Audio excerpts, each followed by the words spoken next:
Good evening. Welcome to Fineprint. I'm Molly Gambhir. India is gearing up to say Namaste Trump. The American president will have a packed schedule during his two-day India visit. And we have for you the details and the itinerary. Over the next few minutes, we tell you what the two-day visit is looking like.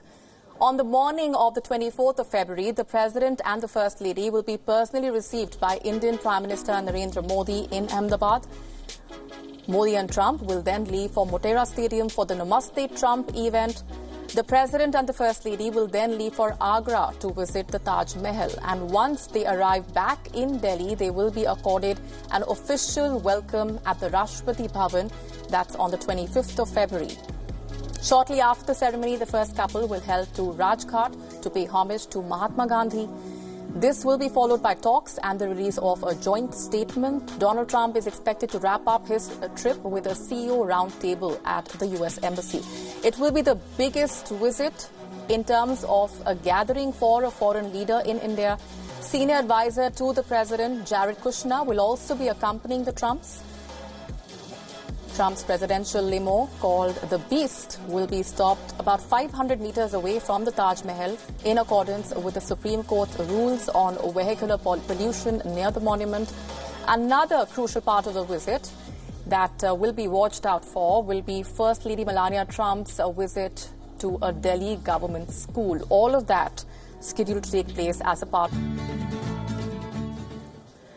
And joining us on the broadcast this minute is the Voice of America White House Bureau Chief Steve Herman joining us live. Thanks very much, Steve, for speaking with us. You're also part of the presidential entourage visiting India. What is the mood looking like within the White House? What are you picking up on what the president hopes to achieve at the end of that visit?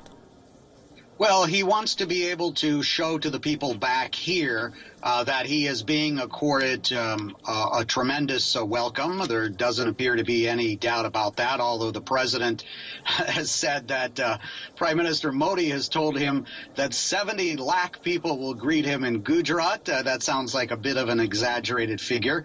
But also he wants to be able to say that he's been a salesman and has concluded some sort of a deal to sell billions and billions of dollars worth of goods to India that will help American workers. That, of course, is expected to be the deal about helicopters for the military there, as well as perhaps some other things such as missiles. So that's the message that they want to ensure comes back here when this is picked up on the president's Twitter account and as well as in the television newscasts.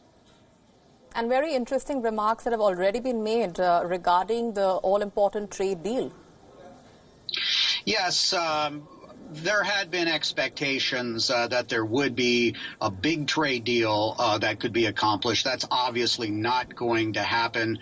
But the president will put the best light on that and say that they've made progress towards a trade deal, which they have, according to everyone I've spoken to, that there are still 4 or 5 items outstanding, but they've accomplished a couple of dozen important issues to work towards that trade deal. And the president has acknowledged that it's unlikely that there would be a significant trade deal now until after the presidential election here in November.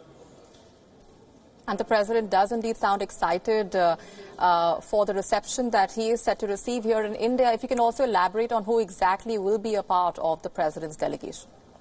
Well, I think most prominently he's coming with the First Lady, Melania Trump. She never takes a bad photograph. And, of course, that will be of great interest to the American photographers and the Indian photographers as well, as to see her alongside the president at places such as the Taj Mahal and also on whatever excursions she may be making on her own. And then, as you mentioned, Jared Kushner is also expected to accompany. As you know, The Trump organization has had a business relationship with India that predates the Trump presidency, and perhaps they're also looking to ensure that continues in the future after President Trump is out of office. So this is really an exclamation point to put on this relationship that President Trump has had even before he was president, even though he will be making his maiden voyage